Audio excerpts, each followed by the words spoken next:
equal in terms of their vulnerability? So the question is if there is a difference in security between the different devices, iPhones, Blackberries, etc., or if they're kind of standard across the board.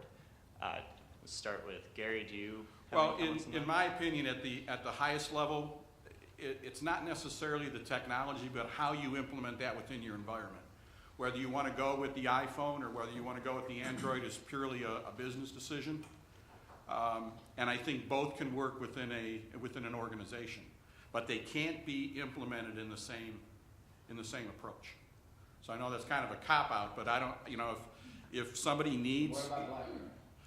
BlackBerry has always been kind of that corporate staple from a security perspective because your BlackBerry server is generally housed within your environment, so it's not really necessarily going out to the cloud. And is that a good thing or a bad thing?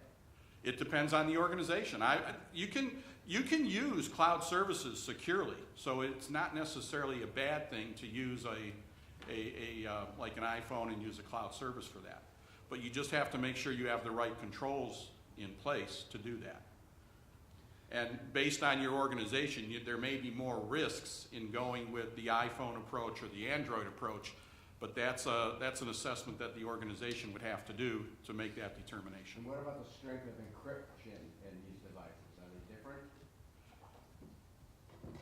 I'm not sure that they're so different that it makes a difference. I'm sure there's a difference there in the types of encryption that they're each using. But I'm not sure that it's so wide that you would say, well, we can't use that because it's not well encrypted, if you know what I mean. So again, at the end of the day, with the technology and the services changing, my answer might be different tomorrow than it is today. When you go to that, when you decide to make that move and that approach, that's when you need to do your research to figure out, all right, what platform should we go to based on what the current situation is and where we think those companies are going to go. Yes? Yeah, sort of a comment and question. I know dealing with our clients at TAP, we deal with situations, and one of the most critical, I think, issues in the timeline has to do with detection. I mean, the average detection time is 6 months, believe it or not, and you take somebody like Target, they discovered it in 8 weeks. Well, that's pretty darn good, but you can have these things out there. I think clients understanding and being proactive in terms of the detection would be critically important. And then you also talked about the various legal aspects of this. I know that there are 47 states with statutes, focused on notification. Some states don't have any. The federal law is a little bit uncertain, but there are also, I guess, depending on the industry, some preemption issues. Like, for example, the Grant-Williams-Wiley Act might come into play if you're dealing with a financial institution. Can you talk a little bit about how that overlay of certainly in the federal law and the various state laws can sort of complicate the regulatory aspect of compliance, if you will? So the question is how the conflicts between state and regulatory laws can create issues when you're following all of them. And I think that's part of the reason that this new entity has been announced is there's a lot of confusion right now, and I think the best bet for most people following a breach is to just make sure you're following all of them without regard to who's preempting who. I mean, you take the state notification laws as a good example. There has been questions about what would happen if a general federal law were to come out, whether or not they'd be preempted. And I think the issue is there's so many different regulatory actors and state actors jumping into this right now. I mean, even the FCC a couple months ago came out with its first decision on it, hitting a company with an incredibly large fine that people aren't totally sure what to expect. And so the best thing you can do is to consistently be reviewing what kind of laws might apply to you, whether it's industry specific or general. And if you do have a breach, or when you do have a breach, making sure that you're following all of them, because it's so young that trying to go across the board is not realistic at this point. One more question, as it relates to boards of directors. There have been litigation where they've been sued based upon, failing to implement proper procedures, and I know in one recent case they won based upon the business judgment rule. Are D&O insurance policies covering this sort of thing? The question is, are D&O insurance policies covering failure by directors to take action? Do either of you have a comment on that particular issue? But that's pretty new, and it's just something. Is there somebody here that has their hand? I can give you, a hint to that. To the degree the directors themselves have failed to do their duty, the policy is going to respond. But it only responds for the liability of the directors, doesn't necessarily respond for the liabilities of the company unless they've bought corporate coverage. And, it is not necessarily a bucket of cash that's going to pay for insurance that should have been purchased otherwise. Okay? There's an exclusion in a D&O policy that says this is not your catch-all to dump all your losses that you neglected to purchase insurance for. I think ultimately the devil is in the details on the insurance policies, and there might be some coverage. We're talking about all these laws against the companies. What do they do to the hackers? It seems like it's a slap on the wrist. So what are the laws that actually have any teeth in them that would prevent a hacker from doing this type of stuff? I mean, the question is what laws regulate the actual hackers and going after them. I think that is tripping on some pretty worldwide issues, frankly, because at this point the hackers are all over the place. And it's kind of hard to catch them pretty often and actually take action against them.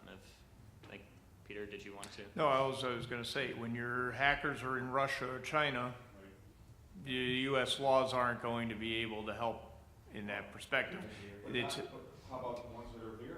Well, if they can be found and they're prosecuted, and I believe there's federal and state laws that are felonies for doing it. But at the end of the day, when you read these cases, there's no question you have your domestic hackers, but a lot of it is a result of overseas hacking. I think there's basically a fairly naive perception in America that the domestic hackers are the ones causing most of the problems, and that when I do get breached, that my data remains domestic. It's not at all that way. There is a black data market that is evolving very, very rapidly, that is worldwide.